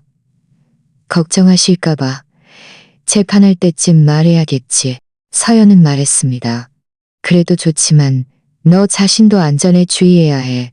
민준 씨가 구금되긴 했지만 그의 친구들이 너를 괴롭히러 올 수도 있잖아. 저는 말했습니다. 알았어. 조심할게. 회사도 경비를 강화했으니 괜찮을 거야. 서연과의 통화를 끊자 제 마음은 감사함으로 가득 찼습니다. 이렇게 많은 사람들이 저를 아껴주니 저는 아무것도 두렵지 않았습니다. 저는 제가 견뎌내기만 하면 민준 씨의 그림자에서 벗어나 새로운 삶을 다시 시작할 수 있을 것이라고 믿었습니다. 오후 퇴근 시간, 회사 경비팀장님이 특별히 저에게 말했습니다. 지은 사모님, 걱정 마십시오. 저희가 이미 건물 아래에 사람을 배치해서 순찰하고 있습니다. 무슨 일이 생기면 언제든 저희에게 전화 주십시오. 저는 말했습니다. 고마워요, 팀장님. 수고 많으십니다. 저와 몇몇 동료들은 함께 회사를 나섰습니다. 가는 내내 동료들은 저를 위로하고 이야기를 나누었습니다. 단지 입구에 도착해서 동료들에게 감사 인사를 전하고 집으로 돌아왔습니다. 집에 돌아와서 저는 저를 위해 푸짐한 저녁 식사를 만들었습니다. 창밖의 밤하늘을 바라보며 제 마음은 매우 평온했습니다. 다음 주 월요일 재판이 저와 민준 씨의 관계를 완전히 정리할 순간이라는 것을 알았습니다. 저는 이미 준비를 마쳤습니다. 어떤 결과가 나오든 용감하게 맞설 것입니다. 이혼 후의 새로운 삶이 빨리 오기를 기대했습니다. 재판까지는 3일이 남았습니다. 이 며칠 동안 저는 매우 평온하게 지냈습니다. 회사는 경비를 강화했고 민준 씨는 구금되어 더 이상 저를 괴롭히지 않았습니다. 저는 매일 정시에 출퇴근하며 업무에 집중했고 여가 시간에는 이혼에 필요한 자료들을 정리하며 다음 주 월요일 재판을 준비했습니다. 금요일 오후 퇴근 후 집에 돌아오자마자 초인종 소리가 들렸습니다. 감시 카메라로 확인해 보니 문 밖에 서 있는 사람은 다름 아닌 하늘이었습니다. 저는 매우 의아했습니다. 이 시간에 저를 찾아온 이유가 무엇일까? 민준 씨를 위해 용서를 빌러온 것일까? 아니면 다른 목적이 있는 것일까? 저는 잠시 망설이다 문틈을 살짝 열고 차갑게 말했습니다. 무슨 일로 왔어? 하늘은 문 밖에 서서 얼굴이 매우 굳어 있었습니다. 이전의 건방진 모습은 온데간데였고 오히려 약간의 슬픔과 분노가 섞여 있었습니다. 그녀는 저를 보며 말했습니다. 지은 씨, 민준 씨에 대해 할 말이 있어서 찾아왔어요. 민준 씨에 대한 일? 저는 눈썹을 치켜떴습니다. 나랑 그 사람 사이에 할 말 없어. 할 말 있으면 직접 그 사람한테 말하거나 재판할 때 법정에서 말해. 하늘은 말했습니다. 저는 그 사람을 위해 용서를 빌러 온 게 아니에요. 저는 그 사람에게 복수하러 왔어요. 지은 씨, 민준 그 망할 자식이 저를 얼마나 심하게 속였는지 아세요? 제 마음이 움직였습니다. 저는 그녀를 안으로 들였습니다. 물 한 잔을 따라주며 말했습니다. 도대체 무슨 말을 하고 싶은 거죠? 하늘은 물컵을 받아 한 모금 마시고 감정을 진정시킨 후 말했습니다. 지은 씨, 민준 씨가 처음에 저를 데리고 지은 씨 빌라에 왔을 때 정말 저와 당당하게 함께 살고 싶어서였다고 생각하세요? 그는 전혀 다른 속셈이 있었어요. 저는 미간을 찌푸렸습니다. 무슨 뜻이죠? 하늘은 말했습니다. 그는 지은 씨 빌라를 담보로 잡으려 했습니다. 왜냐하면 그가 밖에 엄청난 도박빚을 져서 무려 5억 원이나 됩니다. 그 빚쟁이들이 매일 그를 쫓아다니며 돈을 갚으라고 강요해서 그는 막다른 길에 몰려 지은 씨 빌라를 노린 겁니다. 5억 원 도박빚? 저는 완전히 멍해져서 제 귀를 믿을 수 없었습니다. 정말이에요? 민준 씨가 그렇게 많은 빚을 졌다고? 저는 민준 씨 회사가 자금난에 빠진 것만 알았지. 그가 이렇게 많은 빚을 졌을 줄은 몰랐습니다. 어쩐지 그가 예전에 계속 나한테 재산을 요구하고 회사 지분을 나누려 했지. 원래는 내 돈으로 도박 빚을 갚으려 했던 거였어. 하늘은 고개를 끄덕이며 말했습니다. 정말이에요. 저도 최근에야 알았어요. 예전에 그가 회사 자금 문제라고 하면서 저보고 방법을 생각해달라고 해서 저는 바보같이 제 적금까지 다 그에게 줬어요. 그런데 그는 회사 자금 구멍을 메우는 데 쓴 게 아니라 도박 빚을 갚는 데 쓴 거예요. 여기까지 말하자 하늘의 감정이 격해져 눈물까지 흘렸습니다. 그녀는 말했습니다. 제가 그와 헤어지자고 하니 그는 저를 협박했어요. 만약 제가 그를 떠나려 하면 저와 함께 있는 사진을 인터넷에 올려서 저를 망신시키겠다고요. 그가 이번에 구금되지 않았다면 저는 아직도 그에게서 벗어나지 못했을 거예요. 저는 하늘의 슬픈 모습을 보면서도 조금의 동정심도 느끼지 못했습니다. 그녀는 제 가정을 파괴한 사람이니 원래 좋은 사람은 아니었습니다. 하지만 저는 민준 씨의 도박빚 이야기에 매우 흥미를 느꼈습니다. 이것은 제 이혼 소송에 매우 유리할 것이었습니다. 저는 말했습니다. 왜 저에게 이런 걸 말해주는 거죠? 제가 이 일을 민준 씨에게 말할까봐 두렵지 않나요? 하늘은 비웃으며 말했습니다. 저는 그를 두려워하지 않아요. 그는 지금 구금되어 제 몸도 가누기 힘들어요. 그리고 저는 지은 씨가 그의 진짜 얼굴을 알게 해서 법정에서 그를 확실히 고소하게 하고 그를 빈털터리로 만들어서 평생 재기 불능으로 만들고 싶어요. 이건 그가 저에게 빚진 것이고 지은 씨에게 빚진 것이에요. 저는 말했습니다. 그가 5억 원의 도박 빚을 졌다는 증거가 있나요? 하늘은 가방에서 자료 뭉치를 꺼내 저에게 건네며 말했습니다. 이것은 그의 도박빚 차용증 사본과 그가 빚쟁이들과 주고받은 메시지 기록, 그리고 그가 빚쟁이들에게 송금한 내역입니다. 이것들은 모두 제가 몰래 수집한 것입니다. 저는 이 증거들이 지은 씨에게 유용할 것이라는 것을 알아요. 오늘 저는 이 증거들을 지은 씨에게 주러 온 거예요. 저는 자료를 받아 자세히 살펴보았습니다. 위에는 분명히 민준 씨의 서명과 지장이 있었고 그가 빚쟁이들과 주고받은 메시지 기록에도 5억 원의 도박빚이 명확히 언급되어 있었습니다. 송금 내역도 모두 갖춰져 민준 씨가 빚쟁이들에게 돈을 송금하여 빚을 갚았음을 증명했습니다. 제 마음속은 기쁨으로 가득 찼습니다. 이 증거들이 있으면 민준 씨가 법정에서 억지를 부려도 어떤 재산도 분할받을 수 없을 것입니다. 심지어 그는 빚 때문에 더 많은 법적 책임을 져야 할 수도 있었습니다. 저는 말했습니다. 저에게 이 증거들을 줘서 고마워요. 걱정 마세요. 법정에서 저는 그가 저지른 일에 대한 대가를 치르게 할 거예요. 하늘은 말했습니다. 다행이네요. 저는 제가 아는 모든 것을 지은 씨에게 말했습니다.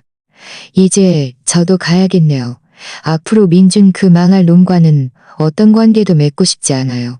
말을 마치고 하늘은 일어서서 떠났습니다.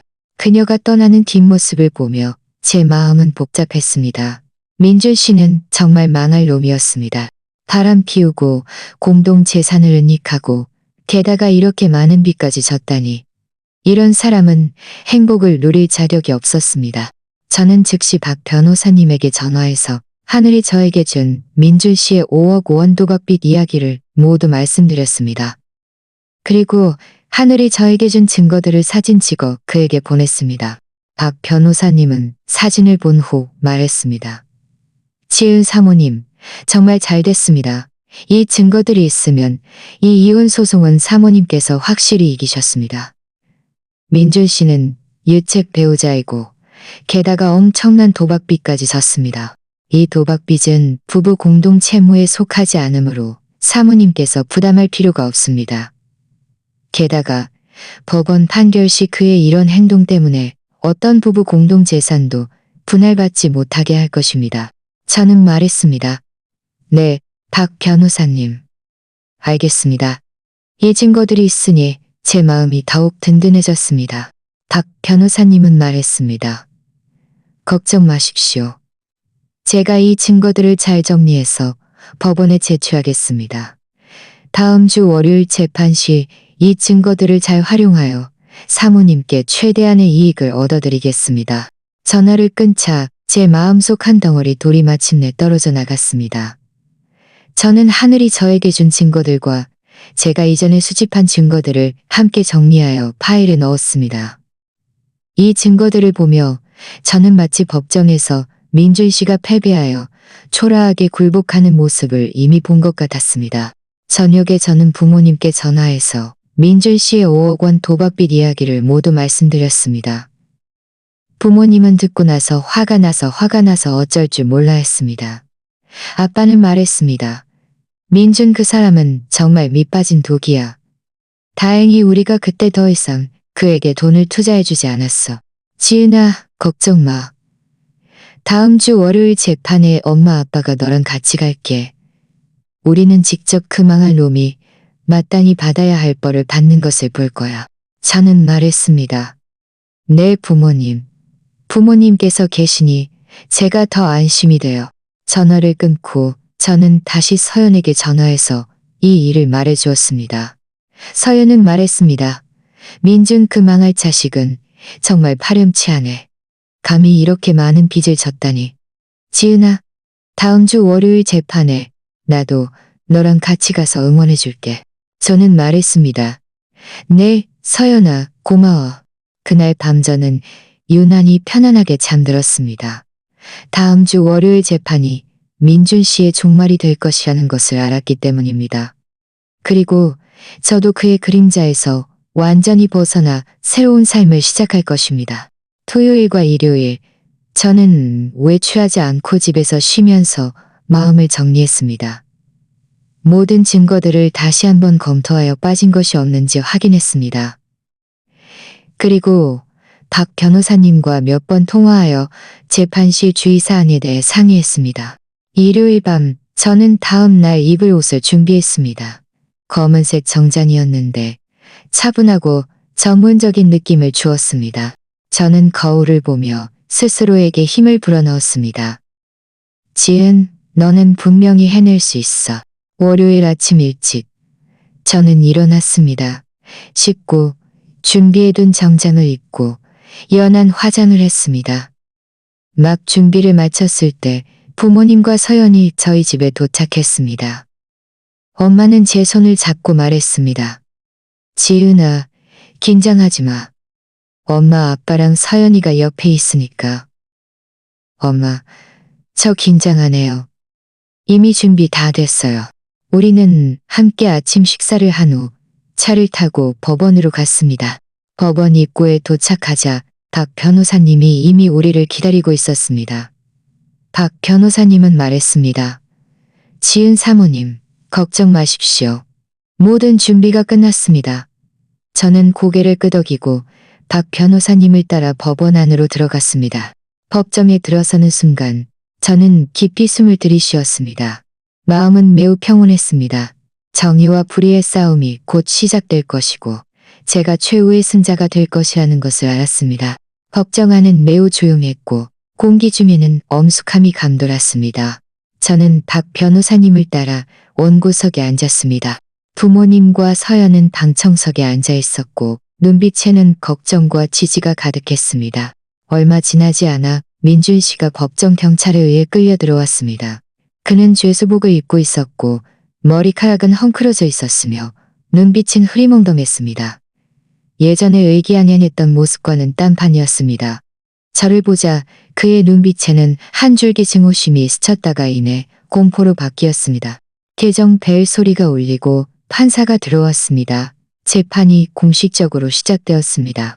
먼저 법정 조사 단계였습니다. 박 변호사님은 먼저 저의 소송 청구를 진술했습니다. 법원에 저와 민준 씨의 이혼을 판결해달라고 청구했습니다. 민준 씨는 유책 배우자로서 부부 공동 재산을 분할받지 못하거나 적게 분할받아야 하며 민준 씨가 빚진 5억 원의 도박빚은 부부 공동 채무에 속하지 않으므로 그가 개인적으로 부담해야 한다고 했습니다. 동시에 민준 씨가 한우의 계좌로 몰래 옮긴 5천만 원이 넘는 부부 공동 재산을 반환할 것을 요구했습니다. 민준 씨의 변호사는 민준 씨와 저의 감정이 아직 파탄에 이르지 않았다며 이혼에 동의하지 않았습니다. 설령 이혼하더라도 민준 씨는 부부 공동 재산의 절반을 받아야 하고 회사 지분도 그의 절반이 있어야 한다고 변론했습니다. 도박 빚에 대해서는 그 도박 빚은 민준 씨의 개인 채무이지만 회사 자금 문제는 경영부실 때문이지 도박 빚과는 무관하다고 말했습니다. 이어서 박 변호사님은 제가 수집한 모든 증거를 제출했습니다. 민준 씨와 하늘의 외도 사진, 메시지 기록, 송금 내역, 그리고 하늘이 제공한 민준 씨의 도박빚 차용증 사본, 빚쟁이들과의 메시지 기록 및 송금 내역 등이 포함되었습니다. 박 변호사님이 이 증거들을 하나씩 진술할 때마다 각 증거는 망치처럼 민준 씨의 거짓말을 강하게 내리쳤습니다. 박 변호사님이 민준 씨의 5억 원 도박빚 증거를 내놓자 법정 안은 술렁했습니다. 방청객들은 모두 웅성거리기 시작했고 민준 씨를 향한 시선에는 경멸이 가득했습니다. 민준 씨의 얼굴은 새하얗게 변했고 온몸이 떨렸으며 입으로는 계속 이건 사실이 아니야. 이건 위조된 거야. 라고 말했습니다. 판사는 법봉을 두드리며 말했습니다. 피고인은 조용히 하십시오. 이의가 있습니까? 변호사를 통해 이의를 제기할 수 있습니다. 민준 씨의 변호사는 증거의 진실성에 대해 이의를 제기하려 했지만 박 변호사님은 이미 준비를 마쳤습니다. 관련 감정보고서를 제출하여 차용증의 서명과 지장이 모두 민준 씨의 것이고 메시지 기록과 송금 내역도 모두 사실이며 유효하다는 것을 증명했습니다. 민준 씨의 변호사는 더 이상 반박할 수 없자 침묵했습니다. 이어서 법정 변론 단계였습니다. 박 변호사님은 말했습니다. 판사님, 피고인 민준 씨는 결혼 생활 중 외도하여 다른 사람과 부적절한 관계를 유지했고 몰래 부부 공동 재산을 은닉하여 원고의 합법적인 권리를 심각하게 침해했습니다. 게다가 피고인은 거액의 도박빚을 졌습니다. 이 도박빚은 부부 공동 생활에 사용된 것이 아니므로 부부 공동 채무에 속하지 않고 피고인이 개인적으로 부담해야 합니다. 피고인의 이러한 여러 가지 잘못을 바탕으로 부담해야 합니다.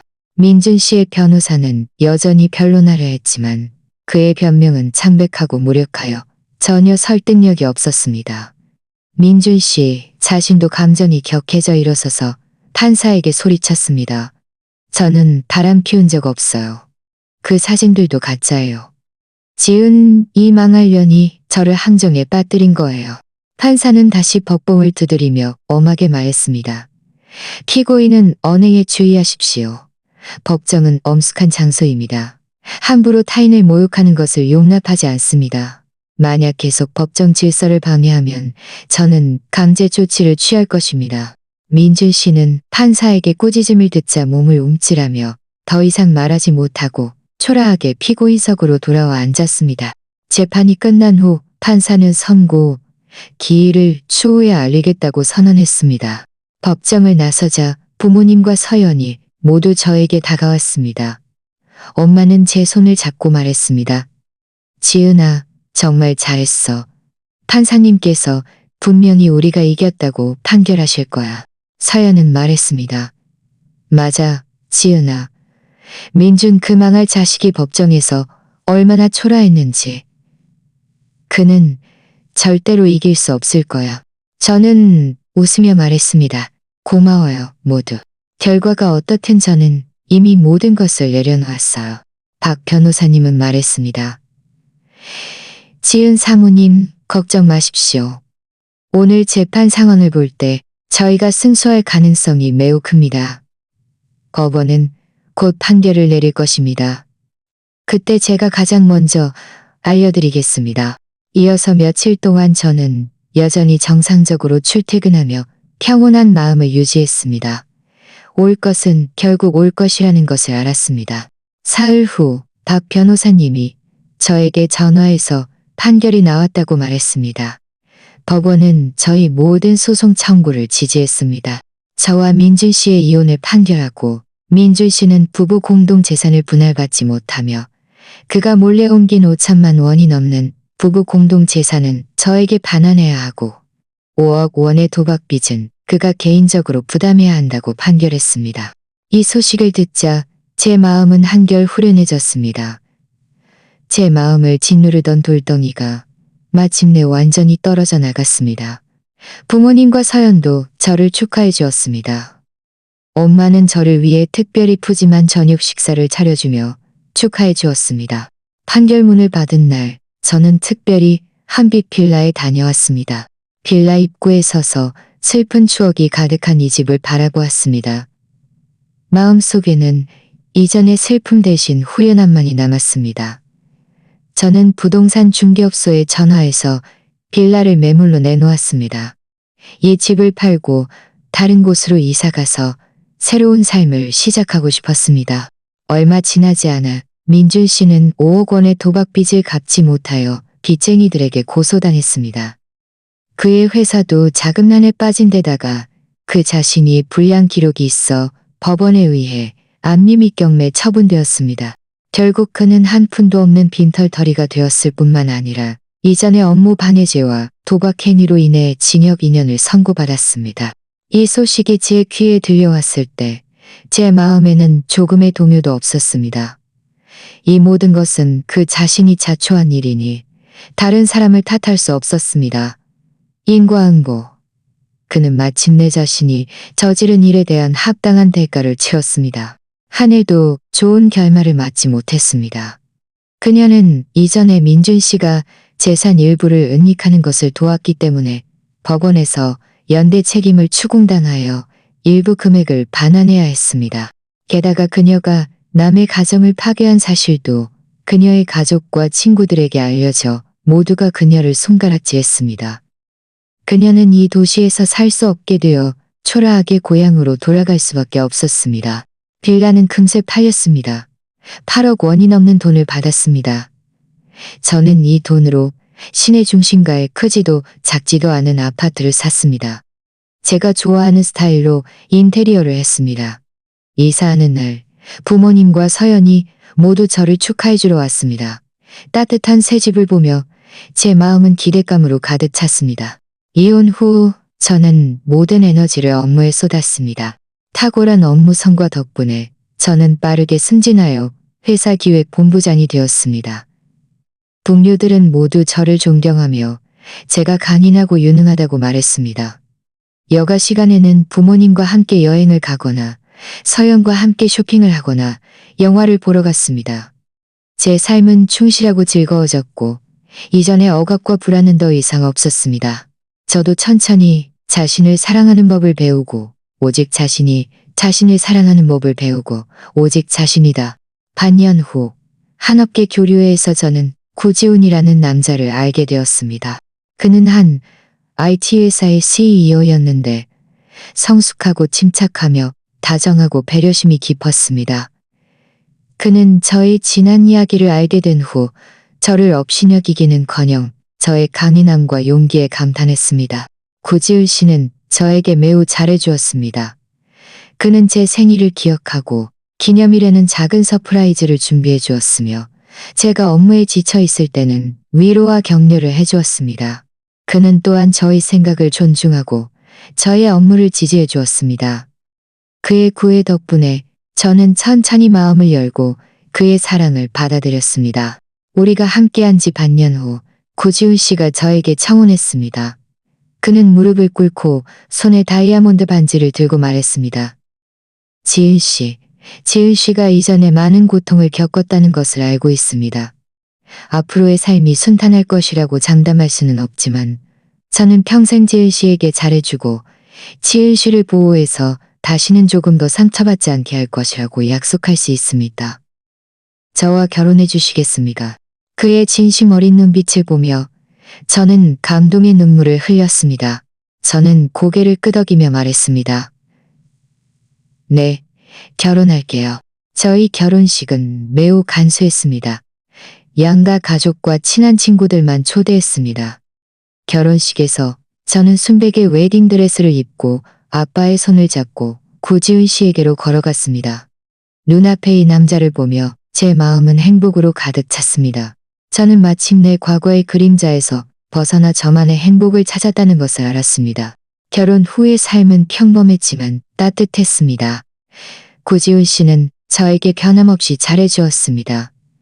그는 자발적으로 집안일을 돕고 저와 함께 산책하며 제가 업무에서 겪는 기쁜 일과 고민을 들어주었습니다. 저희 부모님도 그를 매우 좋아하셨습니다. 제가 마침내 저를 소중히 여길 줄 아는 사람을 찾았다고 말씀하셨습니다. 가끔 민준 씨가 생각나기도 하지만 저는 더 이상 그를 미워하지 않습니다. 오히려 그에게 감사함을 느낍니다. 만약 그의 배신이 아니었다면 저는 아마도 제 잠재력을 영원히 알지 못했을 것이고 고지훈 씨를 만나지도 못했을 것입니다.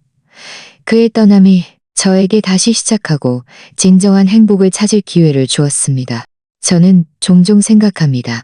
인생은 여행과 같아서 어려움과 좌절을 피할 수 없습니다. 하지만 우리가 용감하게 맞서고 자신을 포기하지 않는다면 분명히 어려움에서 벗어나 우리만의 햇살을 맞이할 수 있을 것입니다. 우리를 쓰러뜨리지 못하는 고난은 우리를 더욱 강하게 만들 것입니다. 지금의 저는 매우 행복합니다. 저를 사랑해주는 남편이 있고 저를 아껴주는 가족과 친구들이 있으며 제가 좋아하는 일도 있습니다. 저는 앞으로의 날들이 아직 많이 남아있지만 우리가 선한 마음을 품고 용감하게 나아간다면 분명히 점점 더 좋은 삶을 살 수 있을 것이라고 믿습니다. 자, 오늘의 이야기는 여기까지입니다. 시청해주셔서 감사합니다. 제 채널이 마음에 드신다면 구독과 좋아요 부탁드립니다. 행복하세요.